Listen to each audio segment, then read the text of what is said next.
Após uma primeira luta que apresentou boas ideias, mas uma execução mediana no início da história, Hekkel Sensen precisava apresentar sua segunda rodada que tinha nomes de dois países de grande peso, não só dentro da história, mas dentro da nossa própria realidade. China e Estados Unidos se enfrentarão na segunda rodada da obra. E aí, será que a autora conseguiu desta vez uma rodada que supera a primeira e que ainda consiga transmitir a mensagem da obra de uma forma muito mais interessante? Bom, é isso que vemos aqui na Batalha de China vs Estados Unidos, Aiden Lee Adams vs Hui Chiwi. Se vocês querem saber a minha opinião sobre essa batalha, então por favor, continue assistindo o vídeo, se inscreva no canal, ative o sininho, deixe o like e deixe um comentário falando o que você achou dessa rodada dos personagens. E por favor, compartilhe com os amigos para mais pessoas conhecerem aqui o canal e nossa sorte aumentar ainda mais. A meta de 500 inscritos vai ser alcançada ainda esse ano, porque confio que vocês vão gostar do meu conteúdo e vão compartilhar ele com todo amor e carinho. Bom, é isso. Vamos analisar a segunda rodada de Hekkel Sensen.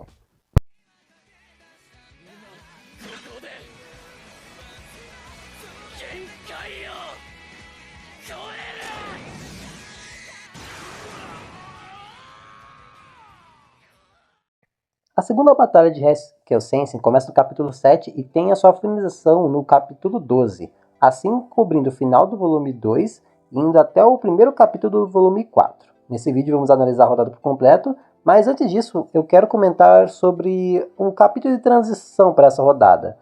Nele vemos a primeira repercussão da vitória da primeira rodada e como os dois países reagiram a essa vitória do Japão contra o Reino Unido, e vemos também como o Reino Unido ficou à mercê do Japão, que agora eles percebem que o que aconteceu foi, eles não foram salvos pelo Hazuichi. O que aconteceu é que a vida deles só foi prolongada, e esse clima de tensão é bem legal, porque mesmo que o Hazuichi tenha sido legal, né, entre aspas, ele não ajudou em nada o Reino Unido a continuar vivendo. Eles só estão prolongando o inevitável, enquanto o próprio Japão não ganhou nada com isso, exatamente. Tudo que eles ganharam é que o Hazuichi quer ver o país deles.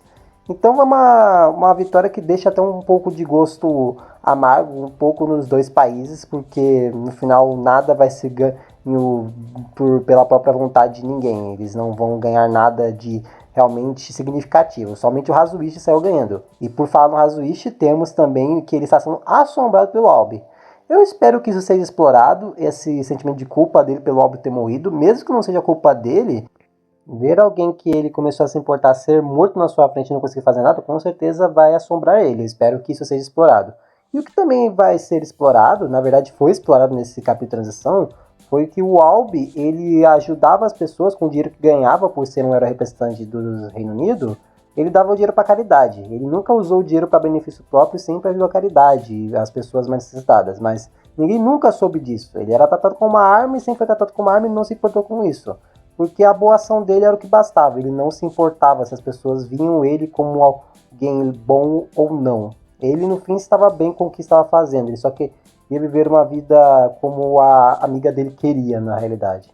E o cara do Reino Unido, o representante do Reino Unido, disse que ele só contou aquilo pro Hazuichi porque ele queria que alguém lembrasse do que o Albi fez, de quem o Albi era de verdade. Porque como o Reino Unido está à beira da extinção, alguém tem que continuar o legado do Albi, alguém tem que saber que o Albi não era um monstro que todo mundo acreditava que era. Eu acho isso interessante explorar mais do Albi, como eu falei no primeiro vídeo. Pra mim foi um personagem que teve um passado interessante, mas não teve uma construção que eu achei 100% aproveitosa, mas aqui pelo menos a autora explorou mais dele, da personalidade dele pós o seu passado, quem ele era de verdade, fora da visão de outras pessoas, a verdadeira face dele. Eu achei isso interessante, e eu espero que trabalhem mais essa coisa do Hazuichi ter esse trauma com o Albi, mas se acabar aqui, talvez isso seja um alento para o Hazuichi não ser assombrado. Mas sinceramente, essa cena do Albi morto olhando pro Hazuichi, eu acho que precisava de mais coisa, né? Tipo, pra mostrar mais por que o Hazuichi tá com esse trauma, desenvolver mais disso. Eu gostaria disso, mas se não tiver, não é algo que pra mim vai piorar o personagem nem nada. Só algo que eu acho que seria interessante explorar a mais. Só isso mesmo. No capítulo 6 também temos a introdução tanto dos representantes da Rússia e do Vietnã, os líderes, né? de ambos os países que vão se enfrentar. E também temos os heróis de ambos esses países se encarando pela primeira vez. Eu vou dizer aqui que o design do representante da Rússia, ele parece muito com o Aiden, que vai lutar nessa segunda rodada. A única coisa que muda é que o olho esquerdo está sendo ocultado pelo cabelo. Eu não sei se o cabelo dele é loiro ou branco, mas de qualquer forma, eu acho que é um design um tanto parecido, só mudando um pouco da vestimenta. É como eu falei no primeiro vídeo, os designs da Raquel Sensei não considero eles ruins, mas acho que tem alguns personagens que são até um pouco parecidos demais um com o outro. Pra mim falta um pouco da criatividade da autora. Se você quer fazer personagens 100% originais, então você tem que fazer designs únicos. Isso vale também para personagens que são baseados em figuras históricas. Você não pode fazer um personagem muito parecido com o outro, porque pode até gerar um pouco de confusão, ou fazer com que esses designs não sejam tão únicos assim. Você tem que explorar um pouco. Eu sei que eles usam uniformes, os representantes, uniformes um pouco parecidos, mas cada um deles meio que difere um pouco entre si. Alguns usam uniforme 100%, outros têm um pouco de vestimenta por cima do uniforme para se diferenciar mais um do outro, mas meio que o rosto em si tem que ser uma coisa que tem que ser levada em consideração na hora de fazer esses personagens para eles não ficarem um tanto parecidos com o outro. Eu, pelo menos, achei esse visual do cara da Rússia muito parecido com o Aiden. E acho que isso tem que ser consertado na rodada, ou pelo menos o cabelo dele tem que ser diferente. Não sei, mas eu acho que é um pouco problemático isso de terem designs parecidos um com o outro na mesma obra. Mas a personagem do Vietnã é interessante porque ela tem essa motivação de querer proteger o país dela, que a irmã dela lidera, inclusive, então tem essa coisa familiar. E o cara da Rússia, pelo que parece, ele tem uma coisa de que ele tem uma filha, de que ele quer proteger, então tem também um conflito legal que já é construído nesse primeiro encontro. Então pode ser interessante esse combate, só tem esse agravante mesmo do cara da Rússia ter um design que não é um tanto original, nem dentro da própria obra é um tanto único. Mas bem, agora finalmente podemos falar sobre a rodada em si. A apresentação dos dois personagens é bacana, porque já temos um paralelo interessante. Enquanto Rui Chewie tem uma apresentação um pouco menos glamourosa, até porque as informações que tem sobre ele são muito escassas, a apresentação do Aiden é completamente glamourosa, porque ele é um grande herói dos Estados Unidos, tem grandes feitos, enquanto o Rui Chewie não tem feitos assim tão grandiosos, porque ele tem informações muito ocultas e o seu passado não é muito explorado na sua própria apresentação. Então já tem esse paralelo que um é muito grandioso e tem um passado muito famoso por todos, enquanto o outro não tem tanto carga assim no seu passado de feitos, mas isso faz ele ser misterioso e cria a curiosidade do leitor de querer conhecer o personagem. E isso é um ponto positivo. Você fazer esse paralelo entre os dois, de um ser muito famoso e o outro não tanto, faz você querer conhecer o que é menos famoso. E também você quer entender mais até do cara que é famoso. Por que o pessoal gosta tanto dele assim? Por que o pessoal dos Estados Unidos ama tanto o Aiden assim? Então, é uma apresentação que funciona por ambos os personagens. E também tem uma coisa interessante nessa rodada que vai explorar, é a questão do poder das informações. Porque ambos os países querem ter informações sobre um outro. Porque se os Estados Unidos vencer, eles falam nesse capítulo, na verdade, no capítulos mais pra frente, que se eles vencerem, eles querem informações, todas as informações sobre a China. Eles querem total informações, porque se eles tiverem todas as informações envolvendo a China, eles vão ter poder sobre eles. Enquanto a China, mais pra frente, eles decidem que vão querer o Aiden para eles, o soldado. Igual na primeira rodada, o Reino Unido queria o Hazuishi para eles. E isso faz muito sentido, porque o Aiden, que a gente vai ver aqui nessa rodada, ele é extremamente poderoso. O poder dele, sendo as células de Teseu baseadas no céu, é bem criativo ver o jeito que a autora usou, envolvendo os raios, gelo, água. Eu acho interessante os poderes do Aiden, porque eles são muito grandiosos e deixam a rodada ainda mais bacana visualmente. O Aiden também tem páginas que são visualmente muito bacanas e muito bonitas, e é um personagem que tem um passado bastante interessante. Enquanto o Rui Chewie, ele não é um personagem que visualmente vai te impressionar, porque ele é um personagem que tem um poder bastante simples. Ele tem uma centopeia que sai das costas dele, e essa centopeia se regenera, e a centopeia é venenosa, e ela fica maior também quando ela devora alguém. Tipo, ela devora alguém que tem a célula de Teseu, fica mais forte, e assim o Rui Chewie fica mais forte. Os poderes do Rui Chewie são simples, enquanto do Aiden, mesmo que você pode achar simples, eles são mais espalhafatosos e são mais grandiosos, que vai fazer com que tenha páginas bastante legais. Páginas que mostram o cenário chovendo, os trovões, as páginas envolvendo isso deixam a luta bastante visualmente interessante. Nessa rodada, pelo menos todos os capítulos, em algum momento você vai ver um painel e falar: caraca, isso aqui é muito legal. Pelo menos visualmente essa rodada supera a primeira. em questão dos personagens, ela supera a primeira? Bom, isso daí eu posso dizer que com certeza sim. Tanto o Aiden quanto o Rui têm passados que exploram bastante os dois. Mas eu vou dizer aqui que pra mim o Aiden tem um passado que me agradou mais. Porque o que eu falei na primeira rodada que faltava focar mais no personagem, na carga dramática dele, que não é muito sobre o quanto é contado, e sim o jeito que é contado, pra mim aqui é bacana. Porque o Aiden sempre do início do seu passado é tratado como alguém especial. Seus pais o tratam como especial, mas eles falam que ele pode decidir o caminho que ele quer traçar. E ele escolheu ajudar as pessoas. Mas as mesmas pessoas que ele quer ajudar tratam ele como se fosse uma aberração. Porque mesmo que ele seja muito forte, muito poderoso, ainda tem baixos do lado que ele luta, do lado que ele ajuda. E mesmo que as pessoas que ele luta contra, essas pessoas também são mortas. E essas pessoas também fazem ele sentir se ele está realmente seguindo o caminho certo. Ele até fala isso no próprio passado dele.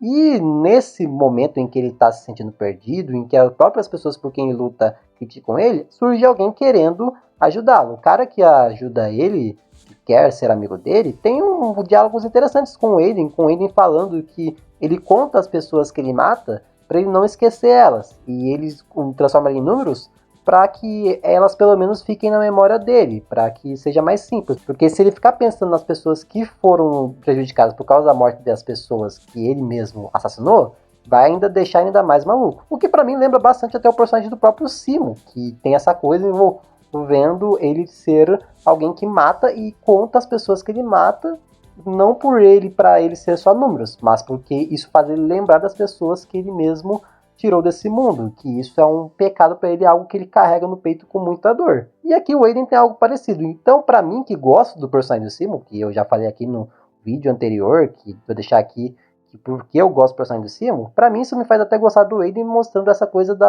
dele também sentir culpa por ele ter que matar as pessoas com o poder que ele recebeu, que ele nunca pediu também para ele ter esse poder, que ele consegue controlar os céus e tudo mais.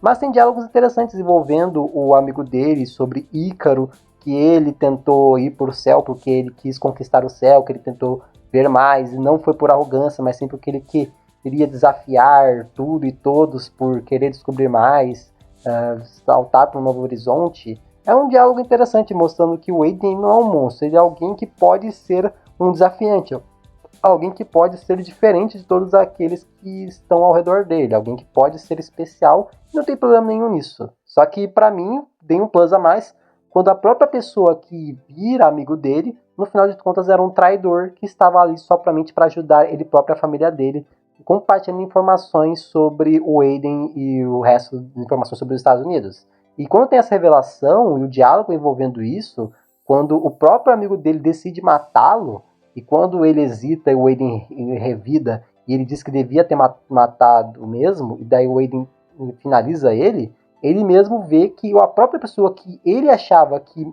confiava nele, que gostava dele, não confiava 100% nele. E isso o perturba ao ponto dele aceitar a realidade de que ele é um monstro. Porque ele tinha essa coisa, ele é um herói ou ele é um monstro? O que ele é de fato?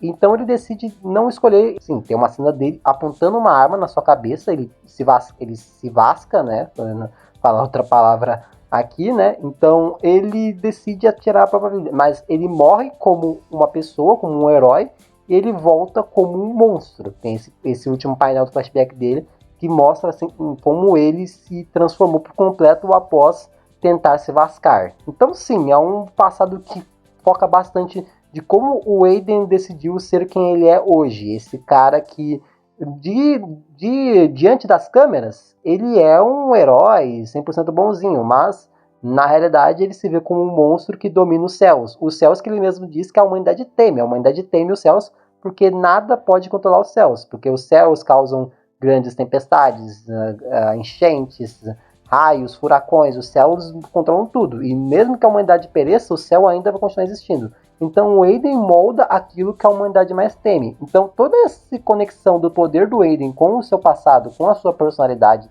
e a sua transformação no final do capítulo que foca no passado dele, eu acho que mostrou perfeitamente como a autora sabe sim trabalhar os personagens. Para mim foi um passado muito bem feito. Agora falando sobre o Rui Chewie, o personagem do Rui Chewie, representante da China, eu acho que o passado dele foca bastante no completo oposto do que é o do Aiden. Porque enquanto o do Aiden É a transformação de personagem que ele decidiu viver uma realidade em que ele é um monstro, que ele decidiu viver uma realidade em que ele é um monstro, que ele aceitou o que todo mundo falava dele. Aqui o Ruichiro, ele vivia no completo oposto. Enquanto ele vivia nos céus, né, metaforicamente, o Rui vivia completo abismo. Ele vivia num lugar abaixo da terra, que era chamado de pote.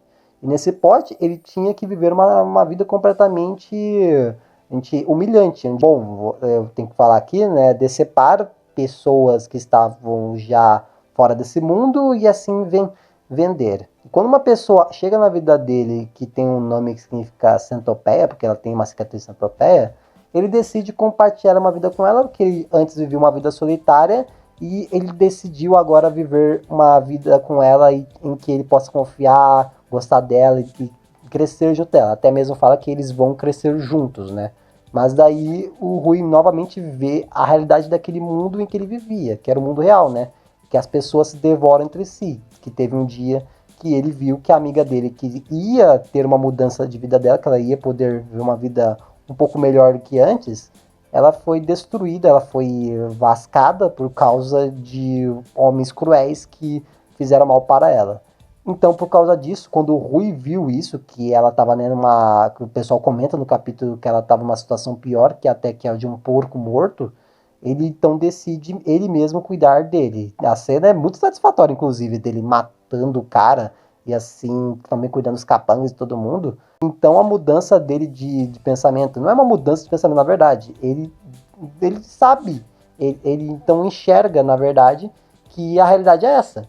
Que as pessoas se devoram entre si como se fossem realmente monstros. Que tem essa conexão também com o poder dele de ser uma centopeia, que as centopeias também devoram e tudo mais, que ele é da geração das presas e as presas de insetos, porque as pessoas no fim são insetos se devorando entre si para ver quem é o mais forte. Inclusive tem esse mesmo comentário envolvendo uma espécie de ritual chinês, que você coloca insetos no mesmo pote e aquele que sobreviver entre todos, porque eles vão se devorar entre si, aquele que sobreviver você pode usar para fazer maldições. Então é isso que é a realidade do Rui. Ele viveu numa realidade em que eles tiveram que se devorar e ele conseguiu sair do pote. Ele foi o que saiu e saiu sendo o mais forte. E como ele saiu sendo o mais forte, ele foi reconhecido pela própria presidente da China e ela foi lá e contratou ele para ser o representante da China. E ela, quando ela falou que se ele não lutasse, o destino da China estaria nas mãos de outra pessoa, ele se recusa a que o destino do seu próprio país, o destino dele, estivesse nas mãos de outra pessoa, senão dele. Porque a história dele, a realidade que ele vive é a dele, ninguém pode fazer ele viver uma realidade em que ele não possa controlar de fato. Então é um passado interessante, que consegue mostrar até de uma maneira bem gráfica como que a realidade com que ele vivia, que ele sempre aceitou que era a realidade. E mesmo que quando uma pessoa boa surgiu na realidade dele, essa pessoa foi arrancada dele, ele decidiu arrancar também a vida daqueles que arrancaram, uma coisa que ele mais gostava, amava. É interessante que também mostra também esse paralelo com o poder dele. Como eu falei, o poder do Rui, ele não é um poder que eu acho, nossa, que poder legal. Mas como o poder do Aiden é um poder que é um paralelo com o próprio passado dele. Então, como é a própria célula de Teseu, as células de Teseu estão conectadas aos próprios usuários, são uma demonstração física da personalidade dos usuários, que é o que é falado na própria segunda rodada, que cada poder representa o usuário de uma forma única. Então sim, para mim a autora conseguiu, na segunda rodada, demonstrar de uma maneira bem legal os dois passados e como cada passado se conecta ao poder dos dois. Mesmo que eu ache o passado do Aiden melhor, o passado do Ruichiwi com certeza é um passado bem bacana. E o personagem também é legal, porque ele, dentro da rodada, ele percebe que o Aiden, ele vive uma realidade completamente, tipo, fora da casinha, em que ele fica falando coisas que não faz sentido, que até mesmo o representante da Austrália, assim, o representante da Austrália estava vendo a luta, que ele mesmo comenta sobre que as células de Teseu podem até mudar a pessoa completamente, tipo, fora do que ele era no início e no fim ele vira outra pessoa, porque, detalhe, o Aiden tem 99% das células de Teseu ativadas, então uma pessoa completamente diferente do que ele era antes, e ele ativou esse 99% depois dele ter tentado se vascar, então sim, é um cara que ele tem completo motivos para viver uma realidade completamente diferente da real. E o Rui fala no final da rodada isso pra ele, que ele tem que parar de decidir a vida dele com base no que as pessoas falam sobre ele, porque isso é verdade. O Aiden sempre deu muito ouvidos ao que as pessoas falavam sobre quem ele era, e nunca deu ouvidos ao que ele era de fato. Ele só aceitou o que as pessoas falavam sobre ele e aceitou que ele era isso, que ele era um monstro e que eles deviam temer ele. Mas o Rui nunca aceitou, ele sabia quem ele era e aceitou a realidade que ele era e nunca decidiu ouvir as pessoas. Ele fazia as suas próprias vontades. Então, um paralelo interessante. Essa rodada, pra mim, conseguiu demonstrar perfeitamente o paralelo entre os dois personagens de uma forma bem legal. As cenas de ação também entre os dois personagens, pra mim, foca bastante de uma maneira legal nos dois. Pra mim, essa rodada não tem aquela encheção de linguiça que tem na primeira, que tem coisas que não precisavam ter naquela rodada, que sim, tinham que ser representadas, mas de uma forma mais interessante, não que atrapalhasse tanto assim a primeira rodada. A primeira rodada sofre muito de exposição de coisas que não precisavam ter naqueles momentos. Eu acho que poderia ter em outros momentos, mas nos momentos que a autora escolheu colocar, pra mim, prejudicou muito a primeira rodada. Mas a segunda rodada, pra mim, não tem esse problema, até mesmo as informações que temos na segunda rodada sobre outras coisas, pra mim, são colocadas de uma forma bem legal, como o próprio representante da Austrália, que é dito que ele é o herói zero, o representante zero. Isso pode indicar que ele seja o primeiro de todos a despertar as células de Teseu, ou que ele tem um poder completamente único, porque o cara da Austrália, o presidente da Austrália, fala que ele tem um poder completamente especial, diferente dos outros, então ele pode ter algo interessante. Inclusive o representante do Japão, o Hazuichi, ele fica vendo a luta. Isso pode indicar que ele pode ser uma jornada da vida, todas as lutas ele vai estar lá assistindo, que pode indicar que ele é sim o protagonista? Pode. Mas, sinceramente, como eu disse no vídeo da primeira rodada, eu não vejo o Hazuichi sendo o protagonista do problema. Se a autora conseguir construir isso de uma forma legal e não for uma jornada da vida. Tem que ser construído de uma forma legal. Mas não tem problema do Hazuichi ser, sim, o vencedor, porque tá bom, beleza. Beleza. Como eu falei, se fosse no Brasil e tivesse representantes do Brasil, teria chances quase 100% do cara do Brasil vencer. Depende de como a autora construir. Mas, por enquanto, eu não vejo problema não, o Hazuichi estar acompanhando. Até porque a rodada dele foi anterior, então faz sentido ele estar reagindo ao que aconteceu nessa rodada, pelo menos pra mim. E bom, falando agora do final da rodada, eu vou dizer que eu achei bem legal o jeito que ela é finalizada. Porque temos o próprio Aiden demonstrando mais os seus poderes, como eu falei, usa poder de gelo no final, isso para congelar completamente o Rui. E temos daí o passado envolvendo os dois, né? Cada um tem um passado a mais, né? Não só os flashbacks principais. E o do Rui não é meio que um passado, né? Ele é meio que um pré-pós-vida, que ele meio que vê a amiga dele num lugar de flores, então meio que enxerga ela num pós-vida, enquanto o do Aiden é de fato um mini flashback. Nesse mini flashback, o Aiden se pergunta mais uma vez o que ele é, porque ele tá meio nessa crise existencial do que ele não sabe o que ele é de fato, se ele é um herói ou um monstro. Porque ele ouve os gritos das pessoas que ele tem que matar, ele ouve os gritos das pessoas que ele tem que salvar, e essas pessoas condenam ele mesmo assim. Então ele quer que o Rui, se ele matar o Rui, ele quer entender o que ele é de fato. E no fim, o Rui, ele tem esse diálogo com a amiga dele. E nesse diálogo ela confessa que meio que o que ela falou deles crescerem juntos acabou sendo uma maldição. O que forçou o Rui a querer crescer, a querer sobreviver naquele mundo. E ele superou aquele mundo. Aquele mundo não destroçou ele, não devorou ele. Ele devorou as pessoas que tentaram devorar ele. Isso fez ele sobreviver naquele mundo. Ele aceitou como as coisas eram e superou as adversidades, mesmo que fosse uma maldição. E quando ela disse que ele quer descansar, ele decide, não, eu vou continuar até o fim. E isso faz ele vencer, porque o Aiden, ele não sabe pelo que ele está lutando de fato. Ele ainda está em dúvida sobre quem ele realmente é. Enquanto isso, o Rui sabe muito bem quem ele de fato é. Ele sabe por que ele está ali lutando. Ele nunca teve dúvida sobre isso. Ele só teve que fazer uma coisa, sobreviver. Enquanto o Aiden teve que sempre procurar a sua real motivação. E já que o Aiden nunca conseguiu, faz muito sentido o próprio Rui conseguir. Porque ele sabe quem ele de fato é. E essa finalização é legal, da centopeia sair do chão, do abismo. Como o próprio Rui saiu do abismo, a centopeia sai do chão e devora o céu que o Aiden representa e parte o Aiden ao meio. Dando um chute, a centopeia devora a parte da cintura e o Aiden sai voando. E mesmo assim, o Aiden ainda quer continuar lutando. Meio que eu não acho que ele conseguiria lutar, meio que é só tipo para ele conseguir ser morto pelo Rui. Mas o cara dos Estados Unidos faz ele continuar sobrevivendo e tipo para não matar ele de fato. Mas eu acho que essa finalização é legal, essa finalização é bem interessante. Daí o Rui falando se ele fez o certo, se ele conseguiu fazer o trabalho certinho. E assim a presidente da China diz que ele trabalhou de uma forma perfeita. E assim os dois estão numa situação lamentável, né? O Rui tá completamente exausto e o Aiden partido ao meio. Mas mesmo assim, eles conseguem salvar o Aiden. Tipo, o Aiden não morre depois de partir no meio. Será que o Aiden é mais forte que o Gojo? Eu acho que sim. Mas o próprio Rui, ele sobrevive também após isso. E é dito que o Aiden agora vai estar sob os cuidados da própria China. Então os Estados Unidos acabou perdendo. Eu achei essa vitória bem legal. Achei essa vitória, esse capítulo final inteiro, eu acho que é o melhor da rodada, inclusive, porque ele conseguiu construir bem, porque a rodada em si construiu bem para que chegássemos até esse ponto entre os dois personagens. Chegamos a um ponto legal. Eu acho que o Aiden também vai ser explorado mais pra frente.